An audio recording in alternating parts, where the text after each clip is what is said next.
like you jumped the gun there, man. I wanted you to hear my bottle. I unfortunately have a bottle this week. It doesn't come across as well in our opening, but there's a very good reason for it because it's applicable to today's episode. Oh, okay. So I had to get it. Well, I guess while we're talking about it, the beer I'm drinking today... Oh, welcome to Movie Boners, everybody. Welcome, everyone. Is that a strong beer? What's that face? Okay. Whoa. The beer I have is from Four Peaks Brewing Company in Arizona, I think. I didn't even know they had beer in Arizona, but there you go. Yeah, Tempe, Arizona. And it's called Kilt Lifter. Oh, my God. It's a Scottish-style amber ale, and it works for today's episode because of Rowdy Roddy Piper.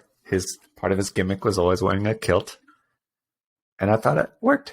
There you go. It's going to be a very wrestling-centric episode, by the way. And I've got with me from Saloon Door Brewing in Webster, Texas. Mm-hmm. I am drinking Ridiculous AF. What a great name. It is a PB and chocolate Russian Imperial Stout. And wow. I was not expecting the peanut butter to be so, forceful, but yeah. Wow. Listed first for a reason, apparently. Yeah. I grabbed mine. I was like, oh, this is fitting for the movie. And then I rewatched the movie and was like, oh, my God, this movie's so relevant. Uh-oh. Yeah. Yeah, it's kind of scary and kind of crazy. It's like a different level of a horror movie. Yep. Before we get into it, though, in unrelated movie news, something movie-related that happened to me this week that I wanted to bring up to you because I thought was kind of ridiculous AF. I don't know if you've heard of this, but I heard about our good buddy Terrence Howard. You know, Terrence Howard, the best version of roadie. Did you know that he invented his own language of logic called teriology? Everything you just said.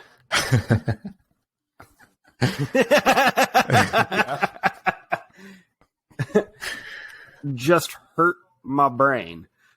You may not know this, but he is secretly a genius. He invented this language of logic called teriology. He didn't reveal it to the world until 2015 because he wanted to wait until he could patent the name of it. But apparently he has, and he announced in a Rolling Stone interview that teriology is this logic that's going to change the world, basically. He said this is the last century where our children are going to learn that 1 times 1 equals 1. His logic is that 1 times 1 actually equals 2, and he has devised a system in teriology to explain this. And his system is basically that it's dumb that it equals 1 and he feels like it should equal 2. It's like, how can it equal 1? If 1 times 1 equals 1, that means that 2 is of no value because 1 times itself has no effect. 1 times 1 equals 2 because the square root of 4 is 2. So what's the square root of 2? Should be 1, but we're told it's 2, and that cannot be. So foolproof logic right there. Man, it's almost like there were more reasons why he was no longer invited into the MCU. Yeah. Besides him wanting to be paid the exact same amount as Robert Downey Jr. Turns out he might be a crazy person. Yeah, that also implies that every number has a secret square root that we're not told about. That's a whole number. Anyway, I thought that was bizarre, and I went down a rabbit trail this week, and I thought that was kind of interesting. I can tell. Yeah. In actual movie news, yeah. Did you hear what HBO Max just announced? No. Yesterday, I believe. I don't think so.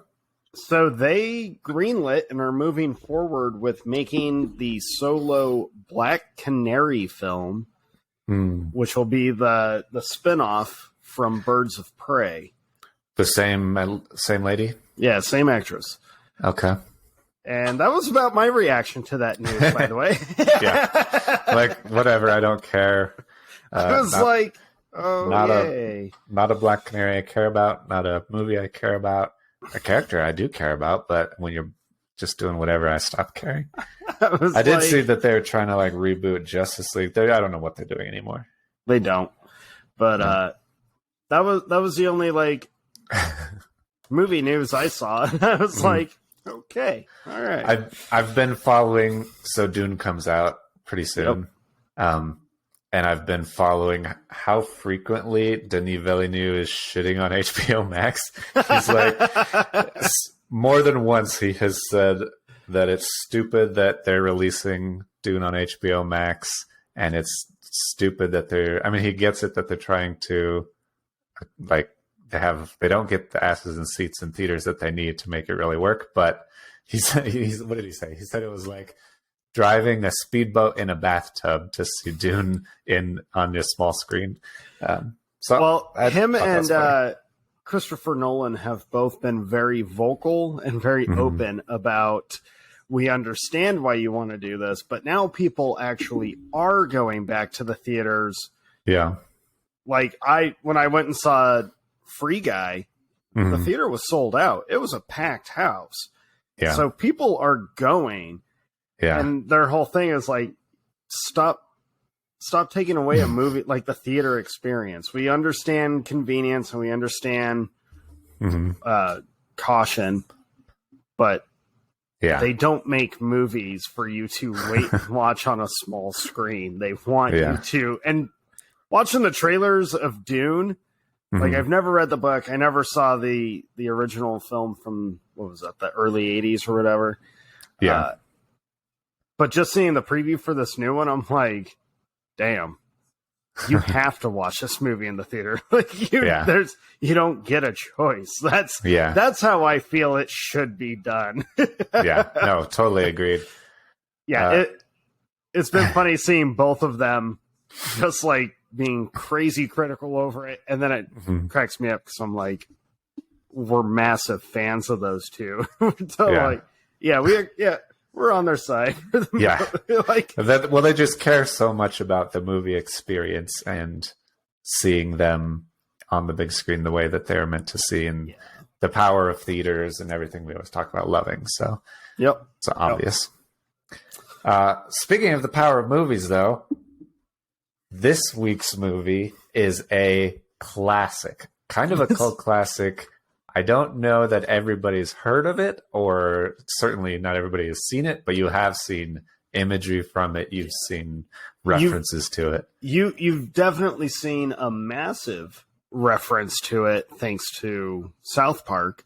If you ever watched the Cripple fight, you essentially watched the big fight scene from this movie.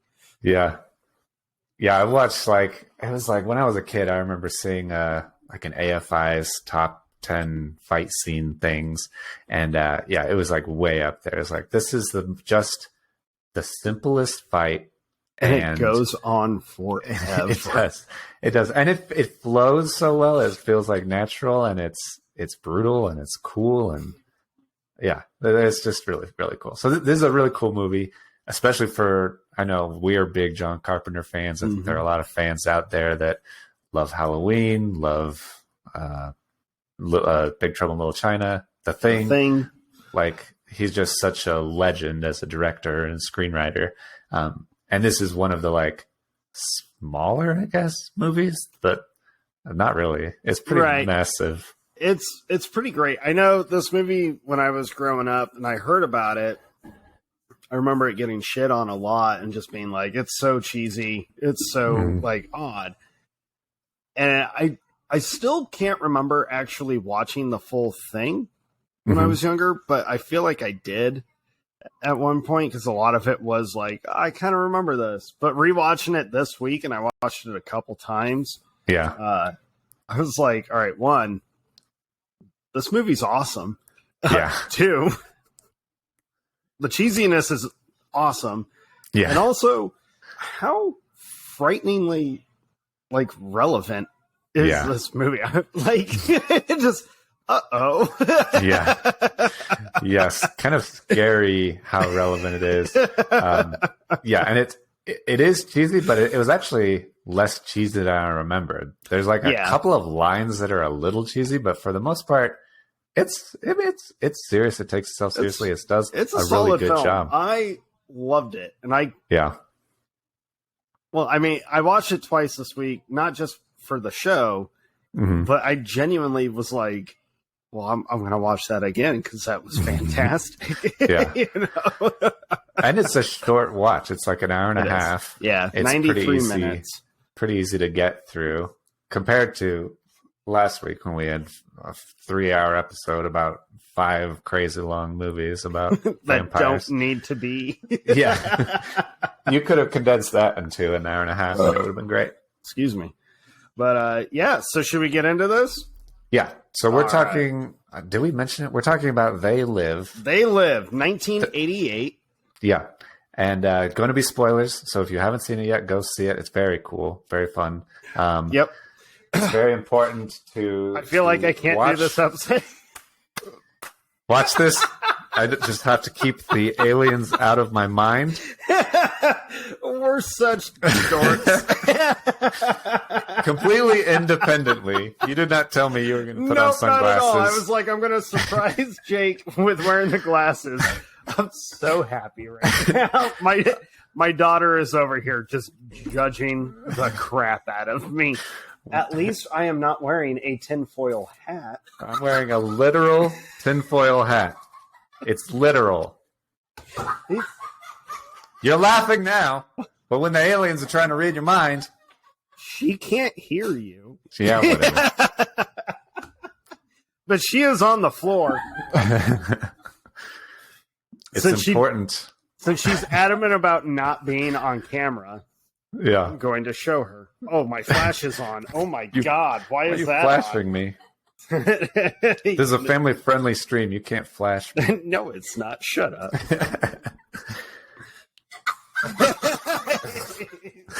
Such dorks. I've never had to explain this to her. The tinfoil hat has always been rumored to be like a way to protect your thoughts from aliens. You can't read it. Yeah. Keeps the brainwaves out. Yeah. We are such dorks, and this is awesome.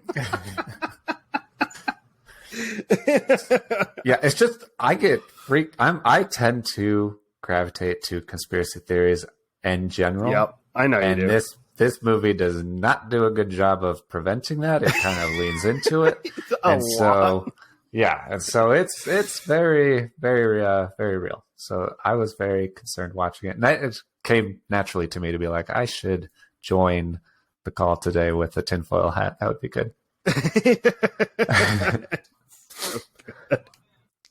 So They Live, for anybody that doesn't know, it's released in 1988 about kind of the 90s culture, a very near future kind of a movie. Yeah. And it follows one of the coolest like hero names, John Nada, which they like never say during the entire movie.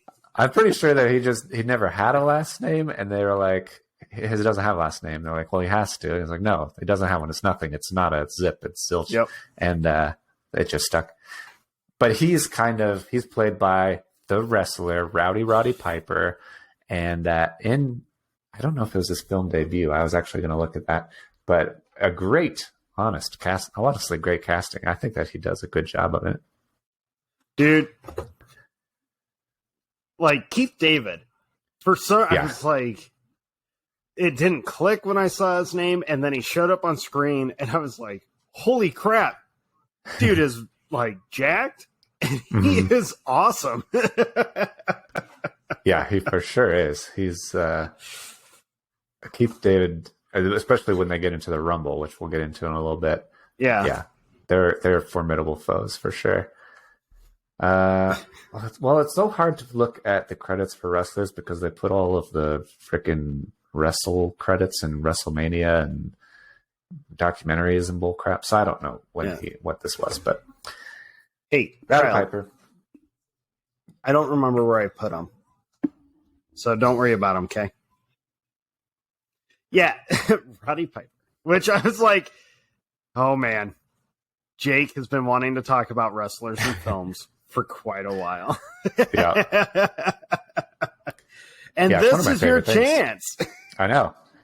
And not only is he a wrestler, but they have like their fight is very much wrestling homage. We have to build to it. We're not talking about the fight yet. But That's right. That's right.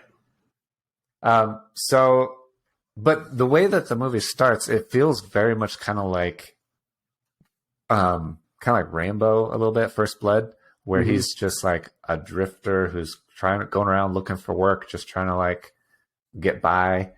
And he ends up going to like a work, what is that freaking work, unemployment office kind of thing. Yeah. And ends up going to like a construction site, and they're like, no, you can't work for us. You're not in a union. And he ends up like convincing him to let him work anyway. And he meets Keith he David goes there. to that construction site, and they're like, you got your own tools? Yeah, my bag here. And they're like, good, you're going to need them. Yeah, he puts in an honest day's work just as he wanted to do. He's shacked, obviously, shirtless with a hard hat, like a man's man. And he meets Keith David there, and they're like, you can't sleep here. You're like a bum. And so Keith David takes him to like this commune, which is like, just has random people living in, is this LA? I've never even looked. I think it's LA, Los Angeles. But they're just like kind of like a tent city sort of thing. They've got like a food line, like they feed him and he doesn't have to like really pay anything. They just like, hey, if you have tools, maybe you can fix the shower later, that kind of thing. Yeah. Well, and while he's at this like, I feel weird calling it a commune because they're not like culty. Yeah. But when he's at this area, he starts noticing odd behavior with a few members, kind of leaders of this group. They work out of a church that's right across the intersection. But things are just kind of off, and he notices it right away. And like any good jacked white dude in an 80s film, he's going to investigate.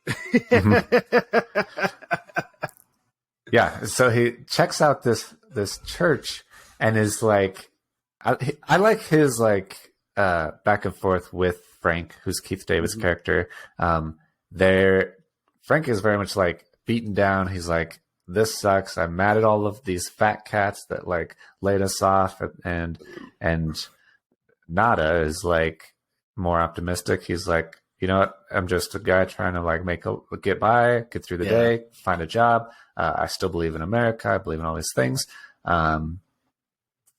What he believes is America. That's actually a lie, but we'll get into that. We'll get into that pretty quick, actually. But yeah, when he goes to the church and he like hears the singing and he's like, oh, this would be a nice way to spend a morning, you know, and goes in there, realizes it's a recording. There's nobody in there singing at all. And he sees like this lab as like a lab, like they're like assembling or manufacturing some kind of glasses or lenses or something. And there's like a blind priest who's like actually blind. And we skipped a part though. You did. A very important part. So the night before when he's just like, everybody's just hanging out, chilling, watching a little bit of TV out in the open air, a recording cuts in. They're watching like some, you know, infomercial or some shit. And a recording cuts in, and there's this guy through the static who's like, we've been trying to get a message out. There are messages like coming through your TV constantly, trying to like manipulate you and keep you asleep. And And these people that are watching it, they're like, can you turn it off? This is like giving me a headache. This hurts my head because they don't got one of these bad boys on. Well, and it's also, I mean, it's not a clear picture when it comes in. So it's very staticky. Yeah. It's very, like, you can tell there's heavy signal interference, which is obvious because they're fighting. Yeah. The signal, this mysterious signal. Yeah, they say they discovered some signals by accident, and they keep referencing they have made they've made us all like indifferent to each other, made us only focus on our own gain, that kind of thing.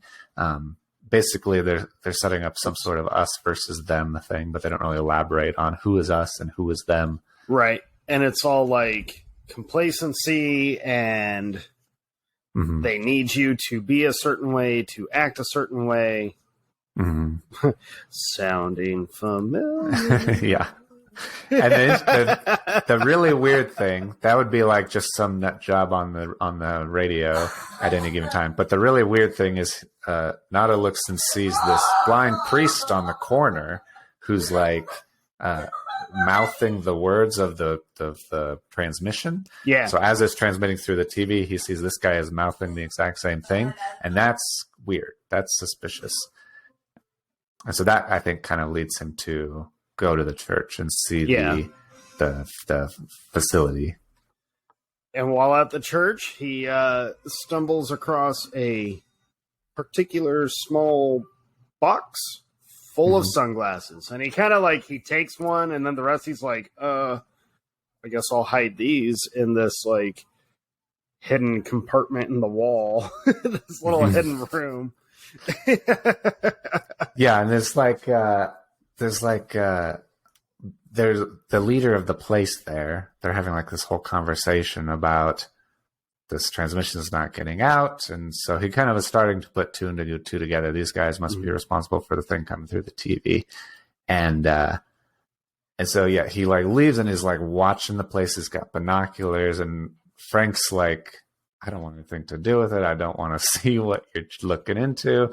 Like, just leave it alone. Very much status quo, keep the status quo kind of guy. Yeah.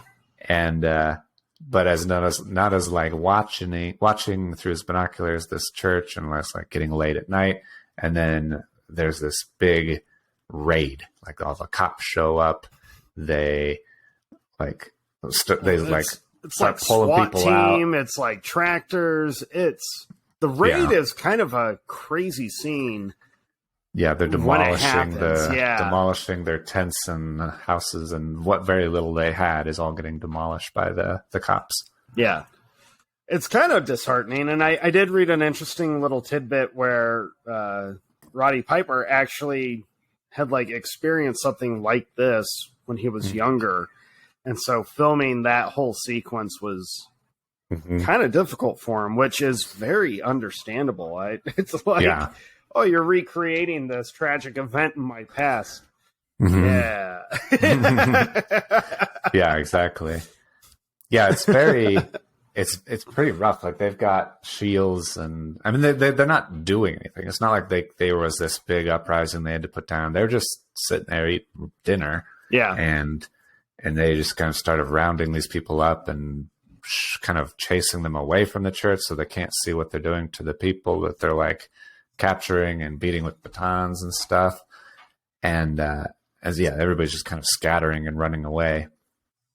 And important to note, I think, that this movie, like a lot of great movies, when I watched it, I got very heavy Joseph Campbell Hero's Journey vibes. So Roddy Piper's character, when he first goes to the church and the priest talks to him, and he's like, no, man, I don't want any part of this. And he just kind of leaves. And the priest's like, you'll be back. So totally rejects like his call to action, all that good stuff. And then during that raid, there's this guy like cowering in the corner, and he like reaches out his arm and grabs him and helps him get away. And so he's like taking the first step, starting to be a hero a little bit. And so it's funny. And some of those first steps are kind of frightening because he does come across the sunglasses, and he, for a little while, he just kind of like holds on to them, and then he can tell that they're like important, but he doesn't actually like know what they're for or why they're even there. So it's like, what? It's the next morning, isn't it? After the raid, he's like walking down the street. He's made the run for it. He's gotten away from the SWAT, the officers. And since it's like the next morning, the sun's out. So you naturally put on some sunglasses. You're just carrying them around. Right. And then we are introduced to the real world that is all around you. Or around us, at least in the film. Or is it? Yeah. Everything is not as it seems. There are subliminal messages in every advertisement, every billboard, every television station, even magazine is all. Yeah. My favorite little detail is when he's at that newsstand and he looks down and he sees the shop owners holding a handful of cash. And as everybody knows, on the American dollar, at least, it says "In God We Trust" on it. But when he looks at it with the glasses on, it says "This is your God." Yeah. I'm like, damn, this is friggin' cutting it to the quick right here. So my daughter, we were talking, and I let her know. So I got to record today, and I was like, we're talking about this crazy movie from the 80s about an alien invasion. She made sunglasses. Want to be cool. Oh, ladies and gentlemen, this amazing. is my daughter. That looks awesome. You got to keep them on, though. Did the world go black and white? No, I see. Oh, uh-oh.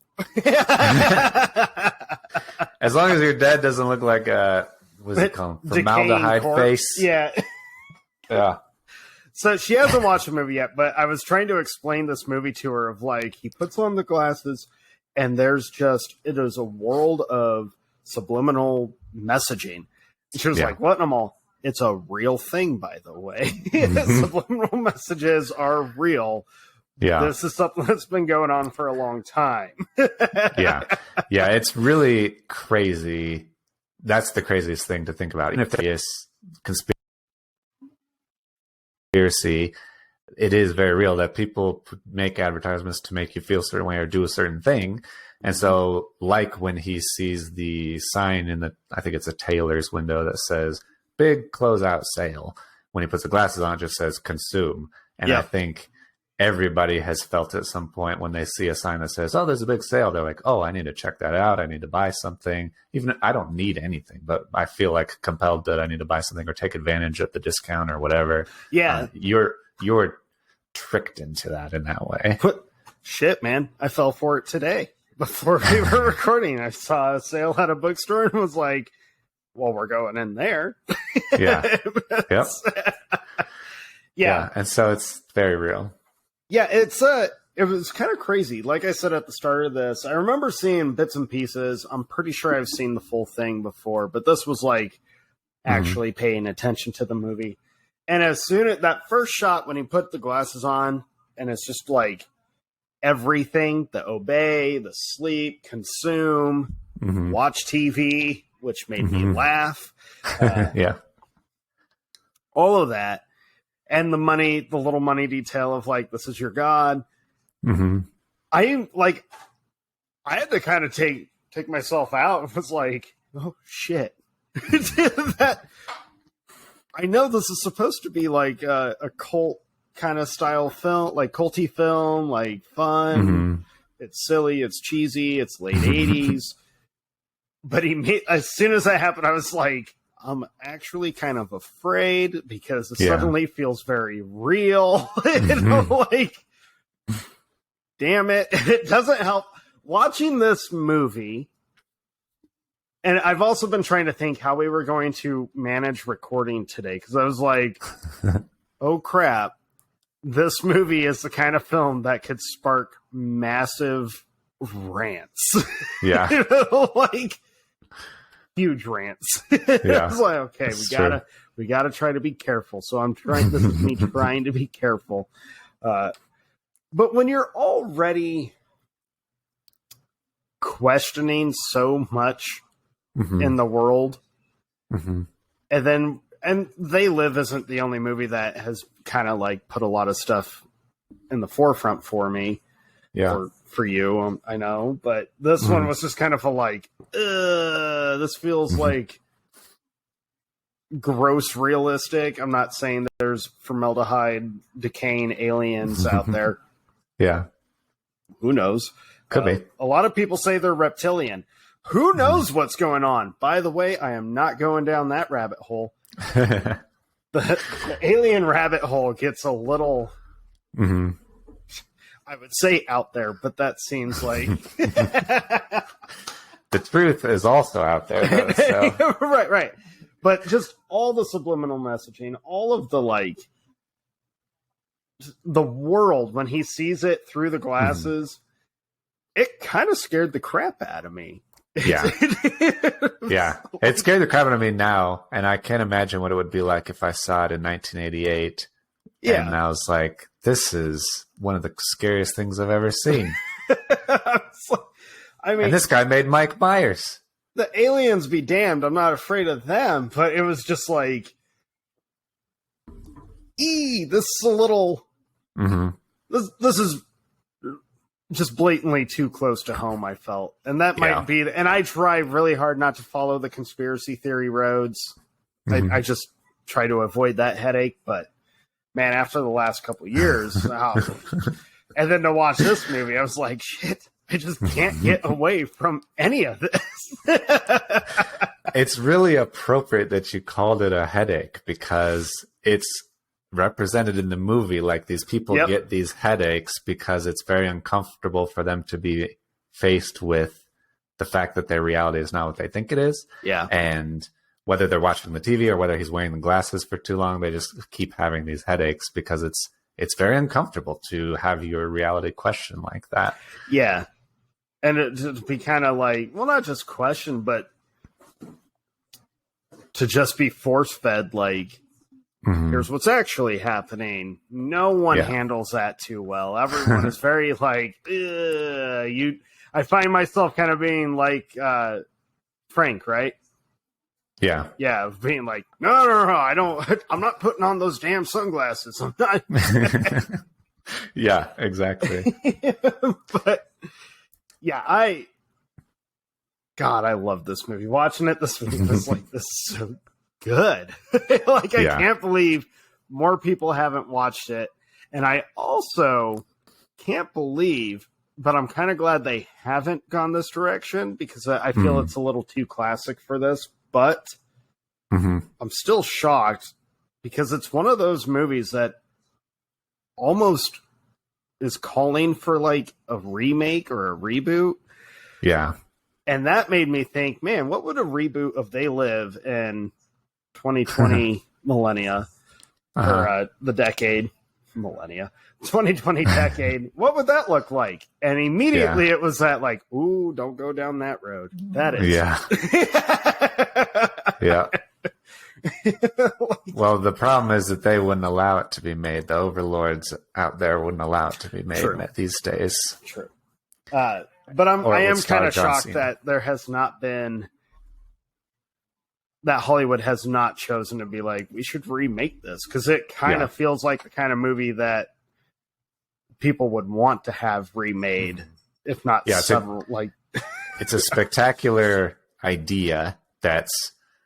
I'll admit it's not executed in the best way. It could certainly be executed in a better way. Kind of. I mean, not really. It's sort of more modern, I guess, more advanced.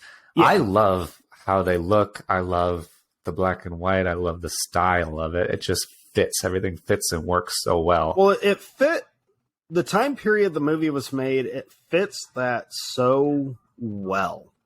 Yeah. Like, it really is a film of the 80s, and that it's cool. It's kind of, I like that it's kind of stuck in that decade, because it gives it a more, well, at least a heavier feel, because we don't have all the, the smartphone. The 80s were still a decade where you weren't dependent on all the technology around you. So I kind of like that it's stuck in that decade, and I like the cheesy look of it.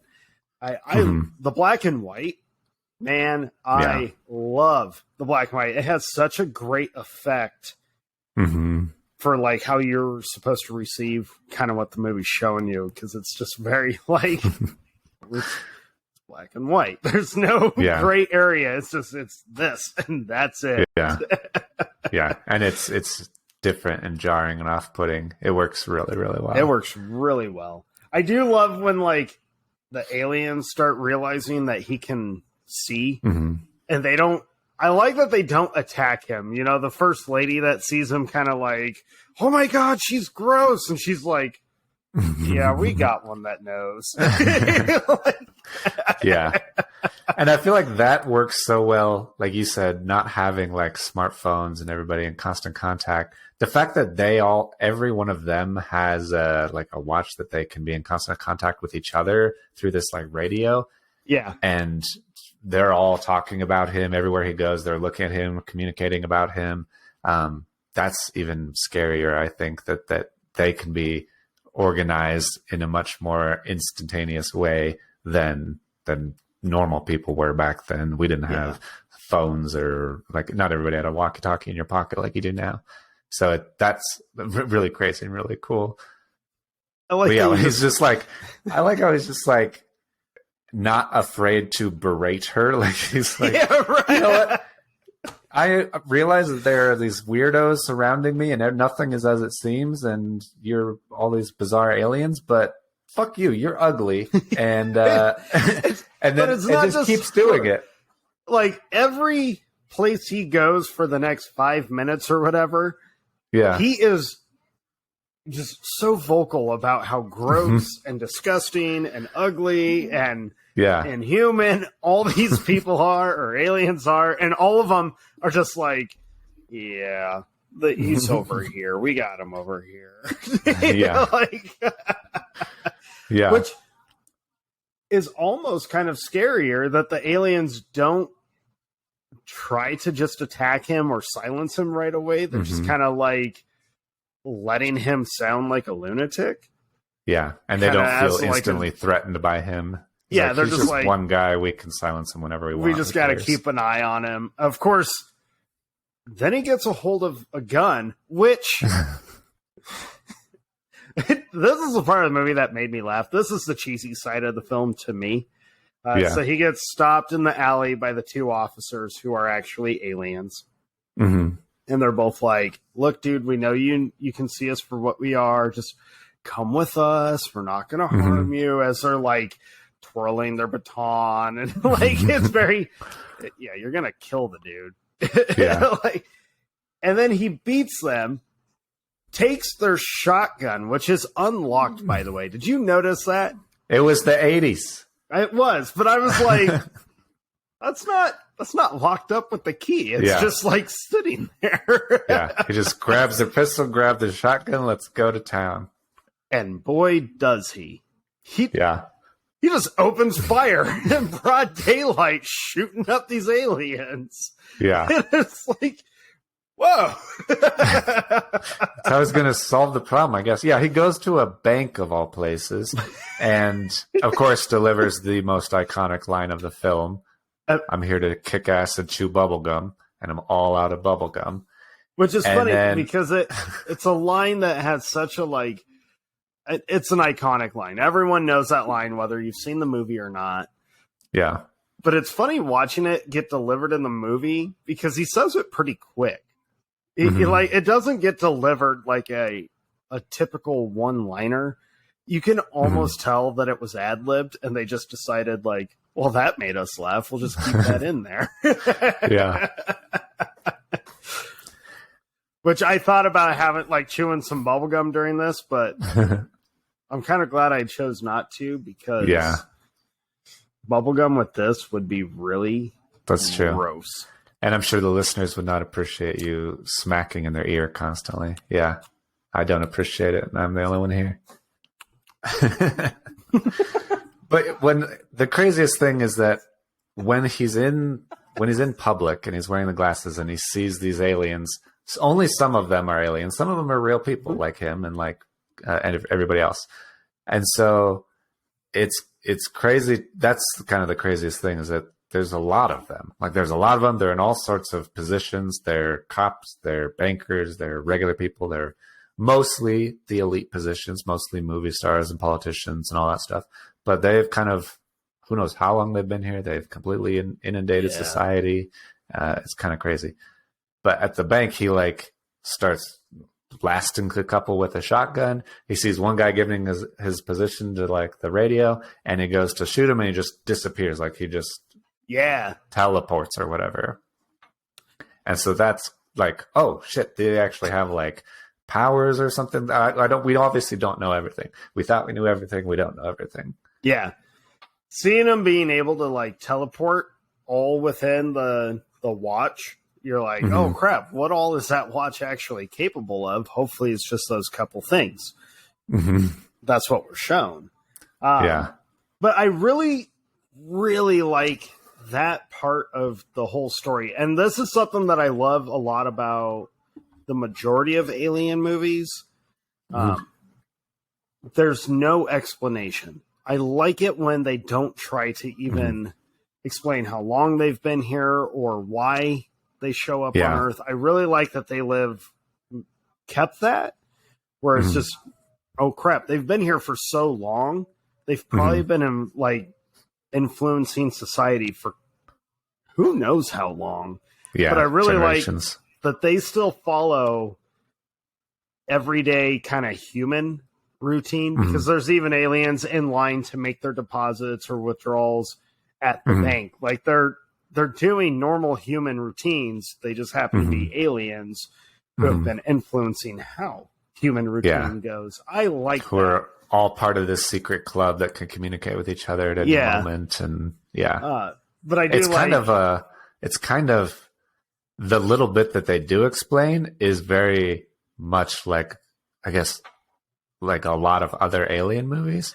It's these guys are here to use our planet, use our resources, and they'll move on to the next planet when they're done with it, that kind of thing. That's so used in so many different movies and books and things, but it's presented in this movie in such a different way that's so different and so interesting that you don't really notice that it's their invasion is a very unique invasion, because it's like the least violent invasion that you can kind of get across the board, because really the only violence you see in the movie is the raid, but then most of the violence from there on out is all the aliens trying to go after your hero. Or our hero. Like that's the humans fighting. Yeah, and the hero is the one causing the majority of the violence in the film. So it's kind of an interesting take on an alien invasion where they didn't come here guns blazing or lasers blazing. They just showed up at some point and were like, well, we'll hang out at this planet for a while. And then... They didn't need to use military force to force all these people into slavery. They just used technology and information and subliminal messaging to force all these people into...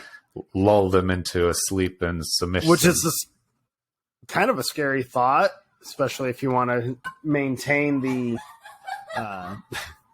subliminal messaging aspect and all that, or the conspiracy theory aspect of it. Sorry. You can hear her laughing, right? Yeah. Okay. Is that it's all been like mind manipulation. Right. So they've let human psychology kind of work against itself and just let people fall into line, fall into place.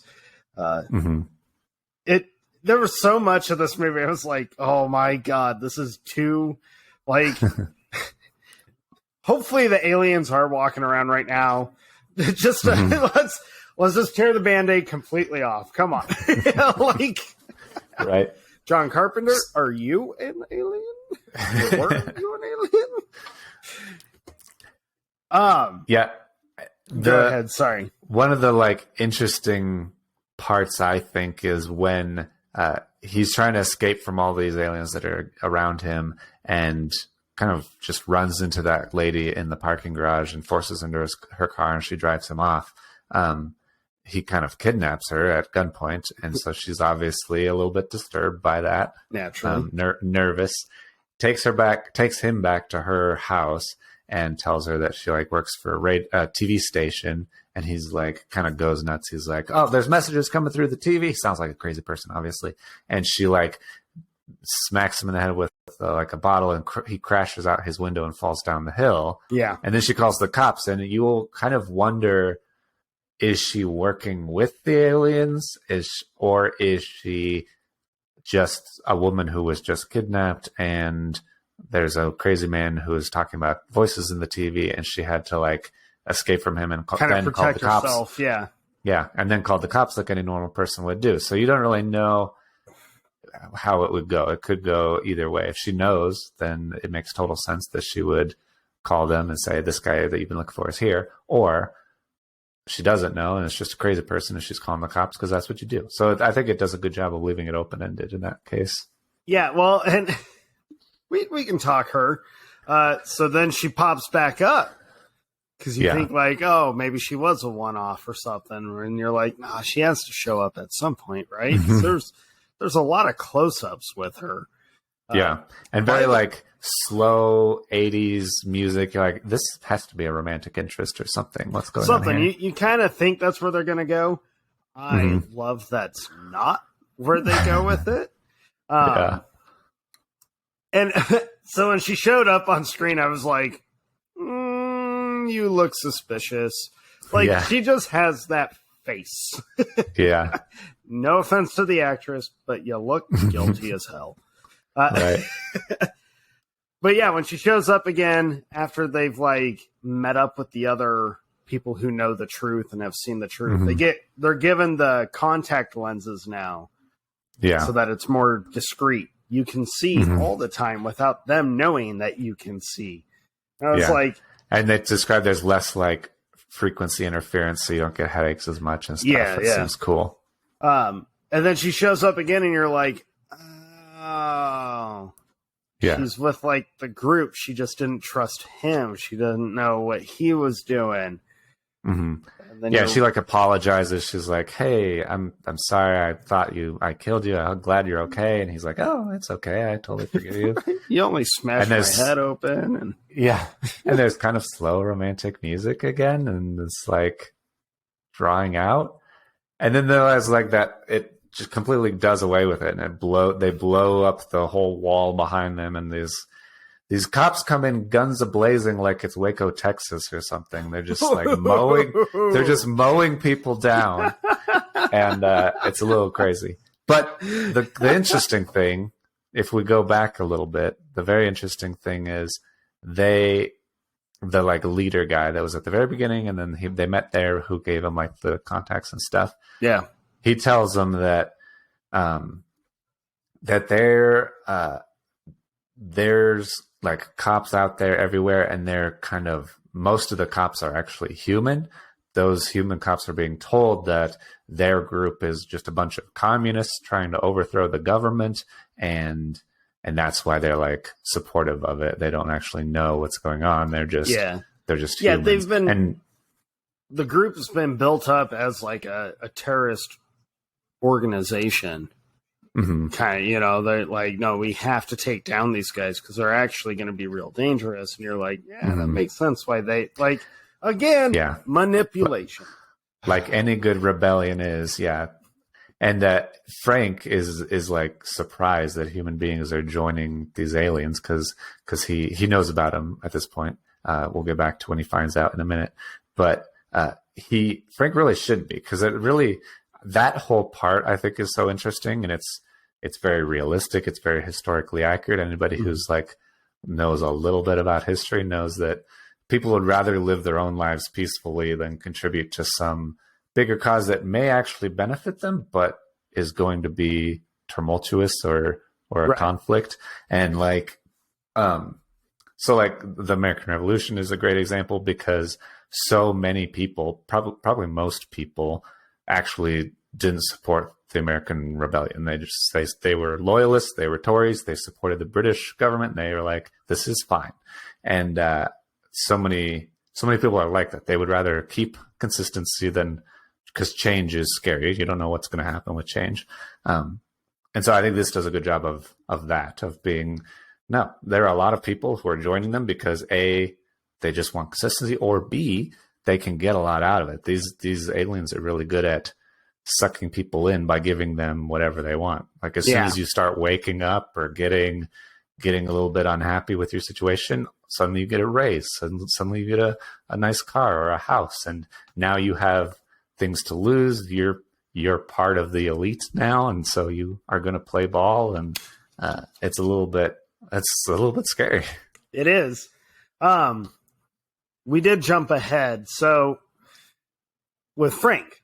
So Frank's kind of he's an important character to the whole story. He kind of vanishes for a little while after the raid. Yeah. But that's because you've only been following Nada since then. And Nada comes back to the construction site and it's like, Frank, you gotta see this. I gotta show you something. And I love how immediately Frank is like, you gotta get out of here. People say you're a serial killer. You need to get, just go. I won't report you. And it's like, Frank is straight up telling him, like, I'll cover for you. Just get out of here. We're cool, bro. Like, I don't know. I would react the same way as Frank does. I'd probably this guy that you met 2 days ago who was a drifter from out of town. Yeah. I'd probably be like, killer's right here.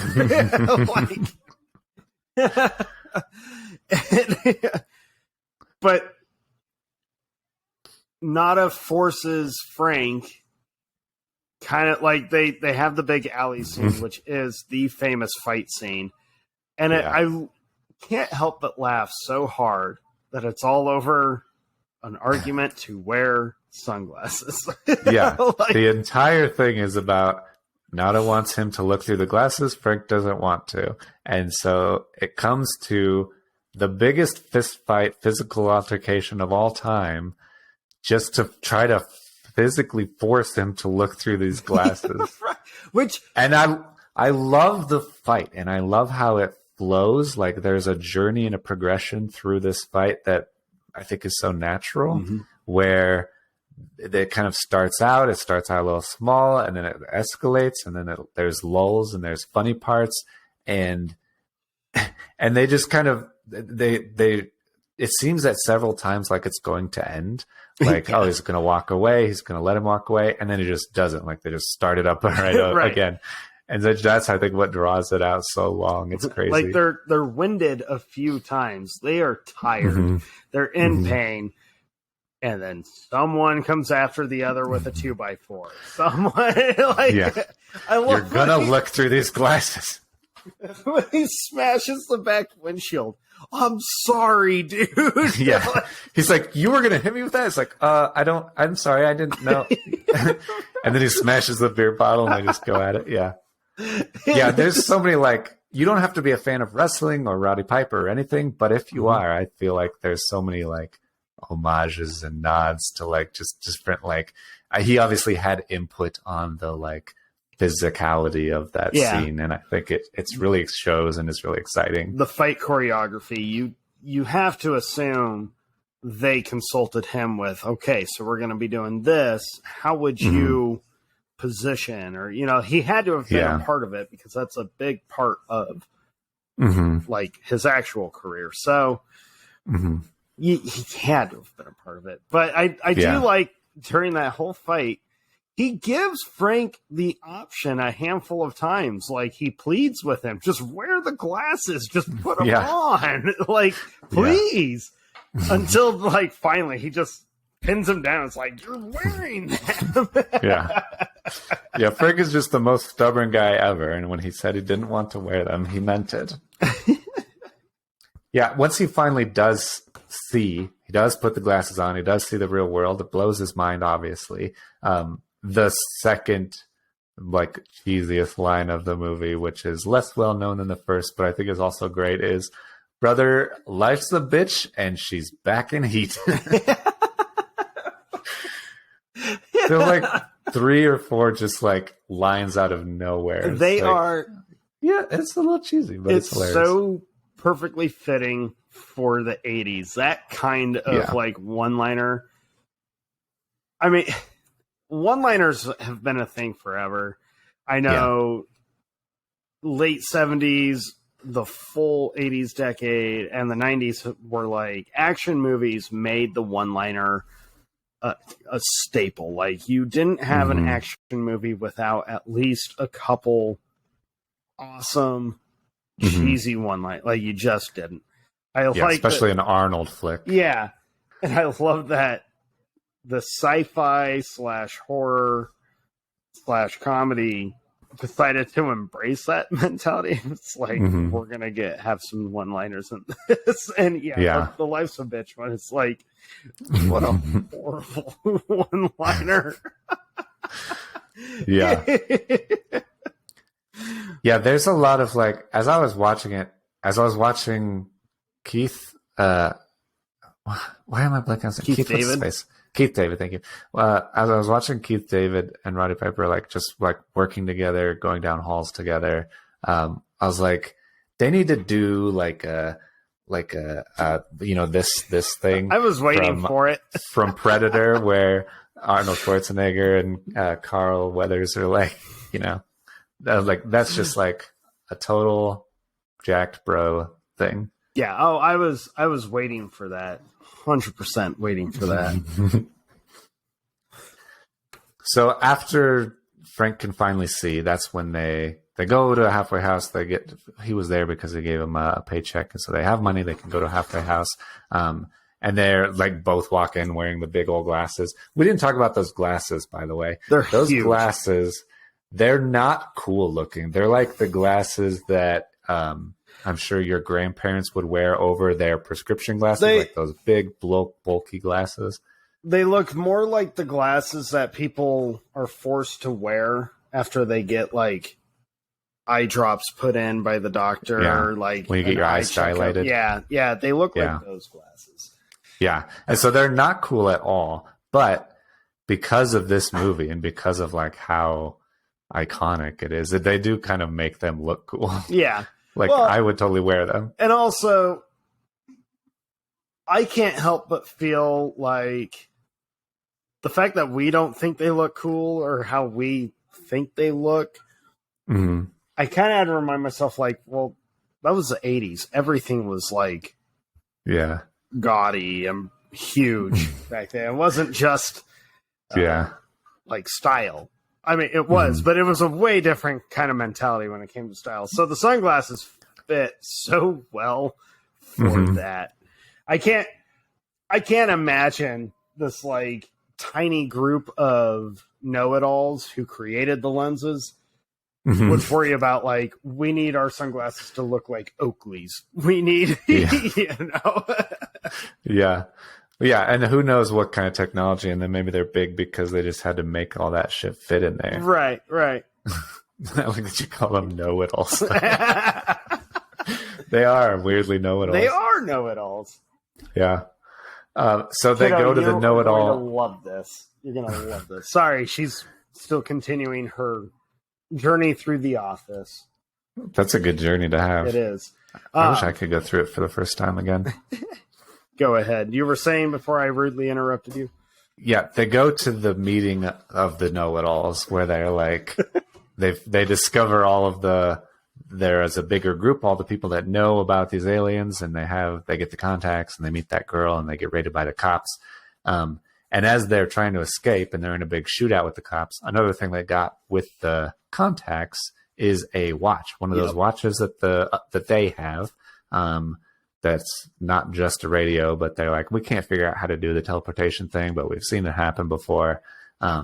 It kind of goes on the fritz, and so it like falls on the ground, and through their contacts, they can see there's like a hole in the ground that you wouldn't see if you weren't wearing the glasses or the contacts.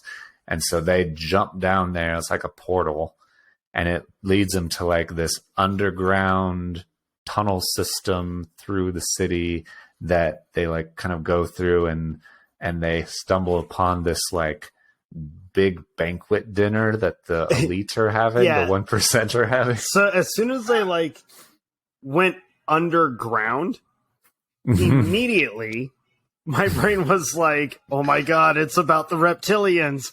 Oh no. But then you see like a spaceship that, well, it's not a spaceship. It kind of is. Yeah. They see a launch pad. So you get to see like various areas, which I thought was really cool, that you're never shown like the full ship or what this whole area actually is. But the banquet hall is kind of huge. Yeah.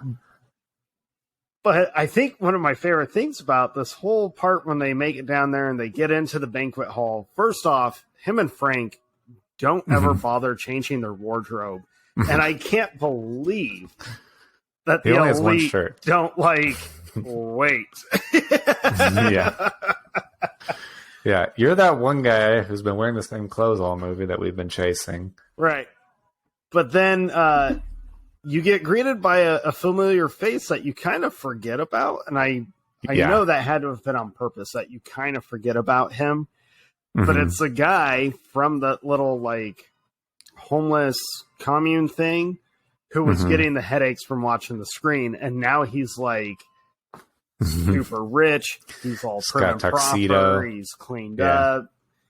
And he's like, hey, you're a part of it now. You're in this, huh? Like, he's like, I didn't know you guys got recruited. That's great. Yeah. You could have, dressed a little nicer now that you can afford it. Because I'm sure, like me, you got paid the big bucks to support them or whatever. But... Right. And then they ask him to, hey, show us around. And I love that he's like, oh yeah, I'm in it now. And I like you find out where the whole studio actually is. I think the speech at the banquet hall, though, is kind of funny to me because it's very... There's no metaphors. It's this head alien that's like, thanks for letting us be here. Our plan's on track. We're doing what we do. You guys are benefiting. The group that could see us, we just wiped them out, and so the threat has been eliminated. Like, our warning levels have gone back down. I'm so glad you all could support us. All of your like per capita income has gone up like 37% like this year or whatever. Yeah. So it's very much like we're a bunch of fat cats and running the show. It kind of reminded me of like a politician's big dinner party. Yeah. Yeah. Thanks for coming. Thanks for donating. Yeah. Yeah. You're all richer because of it. Thank you for letting me prosper from what you are giving me. I know I told you all I do stuff for you. I'm probably not, but yeah. Yeah. Just the way they come out and kind of say it all is kind of crazy. And certainly I'm sure concerning because people already kind of assume that that's happening in real life. That's happening, has happened, will continue to happen. Yep. Dude, I'm so like, I need stuff that's not going to influence thinking of conspiracy theories. I'm like, you're so close to waking up, my friend. I've done such a great job of not falling into the conspiracy theory trap. But after the last couple of years, I'm like, man, this is getting harder and harder to avoid this shit. I don't like this stuff, but I can't. Yeah. Well, the best part, so that guy that they get to like take him around and he takes them on a tour, he shows them the like launch pad where they can like teleport out into space or whatever. That part's cool. And then, he takes them up. They're like, hey, do you have like, can we see the roof? Can we see where you broadcast from? That'd be cool. Cause that's like why they're there.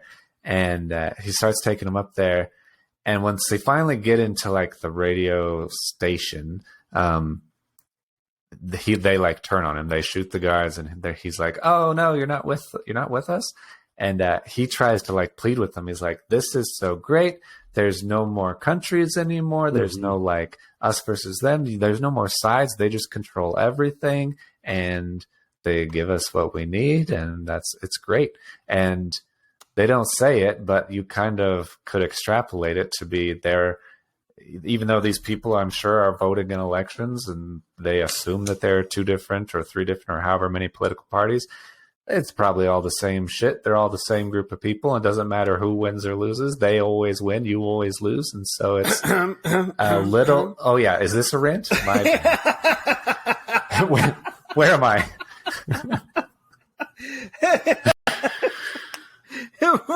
we're right. The globalists. We're right on the cusp. I'm going to go on an Alex Jones rant. The globalists. They control everything. Lizard people. The reptilians and the Greys. Yeah. But in the radio station, getting back to the movie, in the radio, or in the, I guess it's a television station, actually. Yeah. Was it Channel 8? They run into that girl that they had met at the meeting of rebels, or whatever you want to call them. They meet that girl again. I think her name's Holly. Yeah, the Know-It-Alls. Man, if I ever have a rebellion, I'm going to call it the Know-It-Alls. That's a cool name. I think her name's Holly, though. They meet her because they're like, she works here. She said that there's nothing going on here, but she may have just not known about everything down in the basement in the tunnels. And, they obviously are doing a good job of hiding it. So maybe she just couldn't find it. So they try to find her. They finally do find her. They get up to the roof. They have to shoot a bunch of dudes. So there's a lot of 80s machine guns down hallways, which is very fun and very exciting. But they finally get to the roof, and Nada is there, and he turns around. And he's like, "Hey, Frank and Holly," and Frank's gone. I don't know where Frank is, and Holly's there pointing a gun at him, and you realize, oh shit, the skirt has turned. Yeah. Even though she was a human, she was playing him all along, and just another jerk, basically. Yeah. And so that's sad, but then he shoots her, and she dies. And all of my suspicions are confirmed. I knew it from the first time she showed those crazy blue eyes. I was like, you are evil. You are a bad guy. She had a suspicious face. He should have shot you right off the bat and just taken your car. Now it sounds like Grand Theft Auto. Yeah, and I at that point I'm like, oh, I hope Frank didn't die. I don't know where Frank ended up. I kind of take it that Frank is gone. Probably, I do. It might be one of my favorite things about this movie is the ending, actually, because it's so the whole idea they need to destroy this the satellite that's shooting the transmission out, the broadcasting. Yeah, the broadcasting tower. They need to destroy it, interrupt the broadcast, And you normally, when movies are trying to do a mission similar to this, it's going to end with the broadcast being terminated and hey, things are getting better. This kind of does it, but at the same time, they're like, oh, by the way, everyone died. Everyone you've been following this whole movie, gone. Yeah, and it does it in the best way where all of the roof stuff blows up, and the last thing you see of Nada is flipping off the guys in the helicopter, giving him the bird, which is classic. Yeah, and then the ending is the absolute best. It's my favorite ever, where they succeeded. They did blow up the broadcasting tower. And now all of the constant message every second of every day that's telling people to stay asleep is gone. And people are waking up and they can see, hey, this guy on the TV is an alien. This guy sitting next to me at the bar is an alien. And then there's all disguise is gone in the real world, not just on the screen. It is completely gone now. Yeah, people don't need glasses or contacts in order to see them. Everybody can now see it, and so everybody's aware of it and can resist it, which is really exciting. I love the world's reaction. No one freaks out. People just kind of look at it. All the aliens on, they're like, what is everyone looking at? Yeah. The guy at the bar is so funny. He just sits there oh, shit. Eating peanuts, watching TV, and he's like, why is everybody staring at you? You're an alien, bro. The best ending, though, to any movie is this one where there's that chick and she's just like the whole topless. Yeah, so this will be odd, but I'm going to have to do it because it is the end of the movie. To finish the movie, the whole time I'm watching this, I'm like, I think my daughter can watch this movie. Like, this is pretty shockingly appropriate with a little bit of language, and that's it. But she might get kind of a kick out of this movie. And I make alien jokes to her all the time. One of my favorite jokes to tell her, and I've been doing this for years, when she's not like paying attention or she tunes me out, I'll stop mid-sentence, whatever I'm saying. I'll be like, and then the aliens showed up and started killing people. So I was like, she get a kick out of this because it's aliens showing up. Like, yeah. And then the ending came up. The very last scene of the whole film. And I was like, ooh. Yeah. And it sucks because it's such a great joke. Like, it's such a great comedic part, an amazing way to end the whole thing. It's my favorite. Is my favorite part because of the joke. Like, obviously, this girl is naked and she's like just watching TV while she's having sex with some guy, and she notices on TV that there's an alien on. Like, she can see that guy has a weird face, no real face. And then she looks down, and the guy she's having sex with is like an alien, and he looks up at her and he's like, "What's the matter, baby?" And then credits. And just then black screen. Cut to credits. And I'm like, this is the absolute best. But yeah, it doesn't go on to say like if we defeated the aliens, if we fought them, like what happened. It's just like a brief tale of how the world woke up. And I think that's so cool.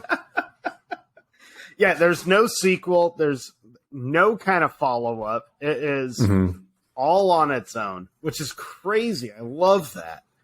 Yeah.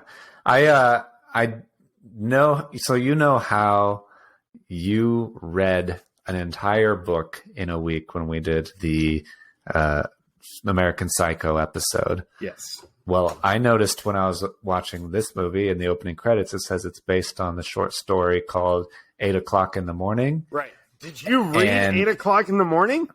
I went and I read it, and I read the whole thing. The only reason that I could do that is because it's about 5.5 pages. Oh, okay. Long. Okay. So that's kind of my speed. I don't read full books. I just read very short stories. But it's actually pretty good. You can just find it for free on Google if you Google 8 o'clock in the morning. It's a really fun short read. There's a lot of like similarities, a lot of like little details. Okay. The main character is woken up. He's at like there's no sunglasses, so there's a lot of like the visual stuff from the movie they did because it's visual and it works in a movie. Okay. In the story, he's just some guy named George Nada. Actually, he's at a magician's like show. And he puts the whole audience into like a sleep to do some magic trick.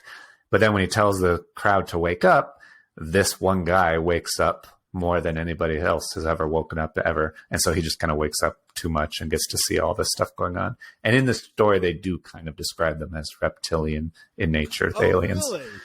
Yeah. But it's really interesting. I love the beginning. I love the way it ends. And I love all the details. So if you want to read a 5.5 page 10-minute thing, it's pretty darn cool. So yeah, it's 8 o'clock in the morning by Ray Faraday Nelson, and I just looked it up. You can find it all over the internet. Yeah. There's just a PDFs on Google. It's easy to find. Ooh, what? I'm looking it up. I like that reptilian kind of. Ooh, yeah, it's good. Yeah, I'm gonna have to check that out. That looks cool. Yeah. Fans of the movie should definitely check it out. It's different enough. It's interesting. It kind of adds a little bit more, I think, backstory in some ways. So it's kind of cool. All right. Yeah, I'll have to check that out. I like that design there. So when you've read it, was it, because there are so many different options on how to, did you read like a comic or is it like a legitimate short story? I just read the text. I didn't really know there was a comic. Well, I'm not it looks surprised like if somebody did adapt to it, but yeah. So it was written in 1963. Wow. Yeah. Kind of super crazy, and kind of super crazy that John Carpenter found it and adapted it and filmed it. He was the director and writer, screenwriter of it. So just crazy stuff. That's awesome. Yeah, this movie, I mean, it's so fun. Like I mean, although it scared the crap out of me because it felt very like too real. Just with the idea of it. Yeah, it's good that it's fun because it could be super depressing if it wasn't fun. And it still kind of is, but yeah, it's depressing in a funny kind of entertaining way. Yeah. Is that? Sure. If that's your thing, I guess. Yeah. I still can't help but feel shocked that it has not been. Yeah. Like there hasn't even been talk to remake this film. And that might be on purpose. But I kind of feel there would be a pretty big audience to this particular idea of like the aliens not being so violent, but being just look how easy we were able to infiltrate, invade, and manipulate everything. Yeah. Just for like some control and do what we want to do. I feel like that would work so well. And man, it could blow up to even more of the like. I can't believe I got stuck on the reptilian idea or conspiracy, but it just the whole story feels like that would be the very fitting version of aliens. Or I should say subspecies of aliens, because if you've ever gone down the alien rabbit hole, there are so many. That's true. There's several races. Yeah. Yeah. But it's such a fun movie. I watched it that first time, man. And I'm like trying to do my note taking and like my due diligence on what we do, you know, oh, that's a good talking point. That'll be a fun one to bring up. Which reminds me, did you know, so John Carpenter said the movie was also not just like a fun sci-fi, but it did actually have a political theme to it, where it was showing like kind of the downside or what have you to like Reaganomics in the Reagan presidency. Consumerism and stuff. Yeah. Roddy Piper refused to discuss any of the political themes to the film because he disagreed with all of the political themes in the film. Yeah. Which I thought was interesting that he even like did that. I kind of respect the guy for being open to being like, well, I disagree with the political side, but I'm still going to be a part of it and still promote it. I kind of got to give it to the dude. It's like, not personal. Way to be kind of open-minded and being like, I may not agree, but it's still a fun story. It's so good. Seriously, like, I watched it that first time. I did my notes. I did the IMDb, kind of like looked up all of the fun little things. And then it was the next day. I was like, yeah, I'm just going to watch it again. Like, I just want to watch it again. So what do you think it is that makes it They Live work so well, even today, even in 2021? How does it hold? Why does it hold up, do you think? Man, I mean, for me personally, my distrust in the system is what makes the movie hold up so well. Yeah. The fact that human nature doesn't change over generations. I can't help but feel like just with everything around us, this movie felt so relevant, even though it's kind of cheesy and it's very dated. It still felt like, oh no, it's making a point. It's really, it's not even hiding stuff. Yeah. Which I guess was the point. But I think the challenge of kind of how we as a species have been so, what's the word I'm looking for?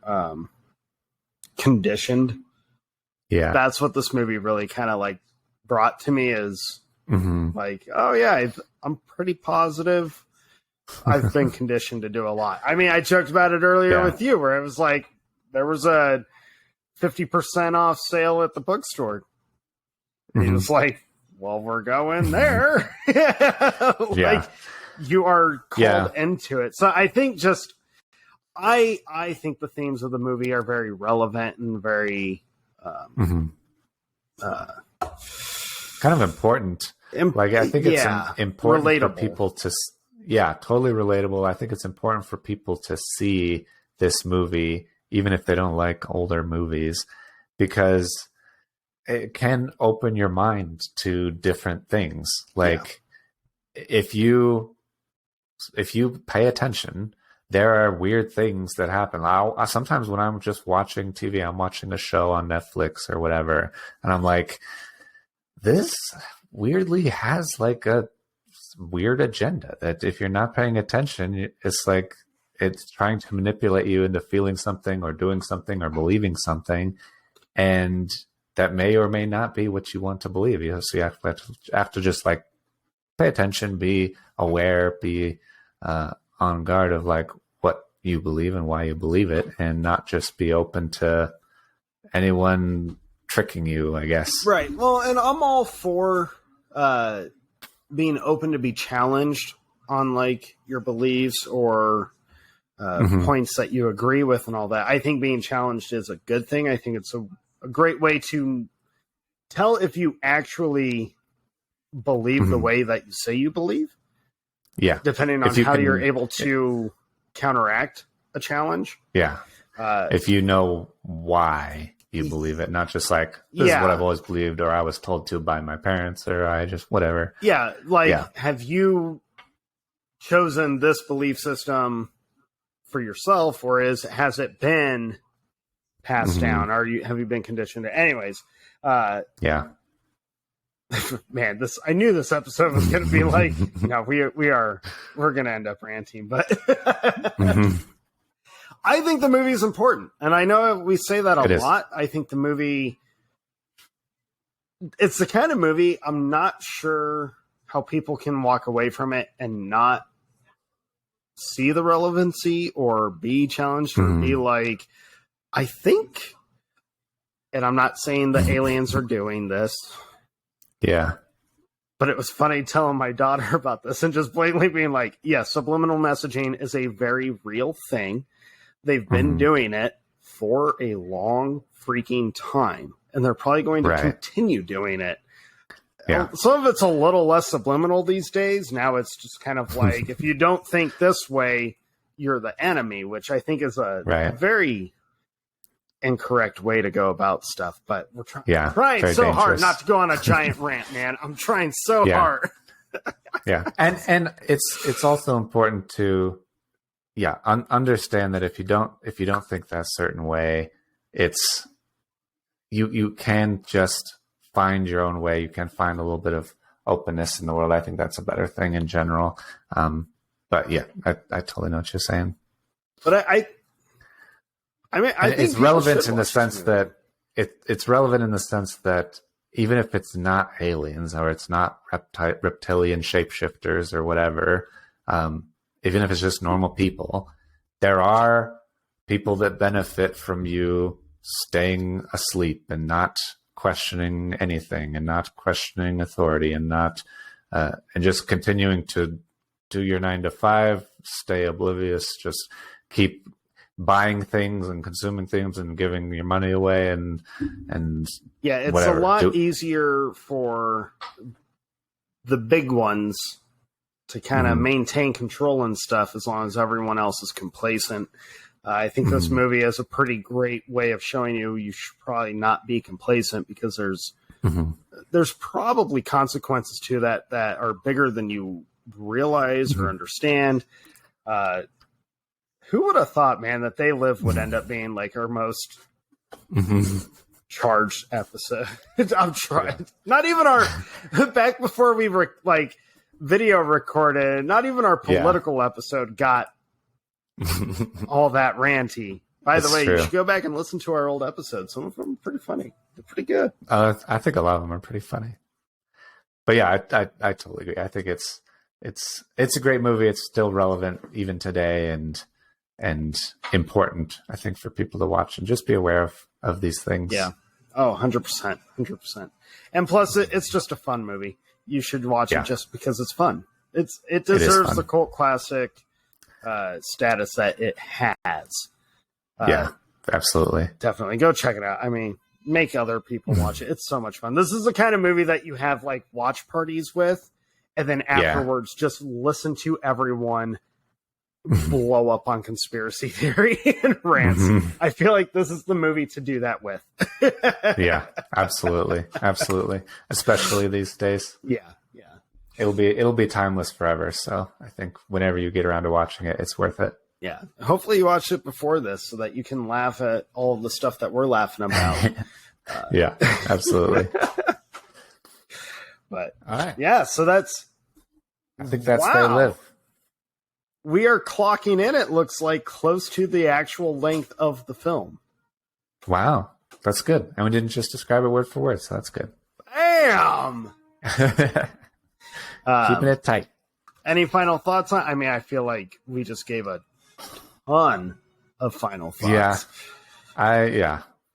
I don't have any additional final thoughts. Yeah. If you want to tell us what you think is actually going on in the world and who's pulling the strings, if you want to hear Jake and I go on actual rants, you can DM us, I guess. Yeah. Find us on Facebook and Instagram and TikTok now. Yeah, and, which we still got to upload a whole bunch of stuff. Yeah. But we will be. So it's definitely worth checking us out there. I guess the one thing I will say, final thoughts with Jake on They Live. The most important lesson from this movie is one man with good ideas can't change that much.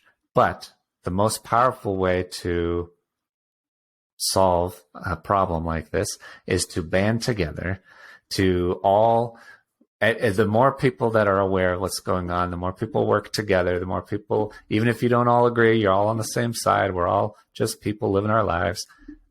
Be kind to your neighbor, be friends with each other, and band together against the aliens. Yeah. Screw those aliens. Yeah.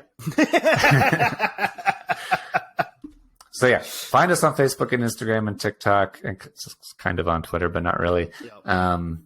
And I think we'll see you next week. Yes, sir. All right. All right. Thank you, everybody.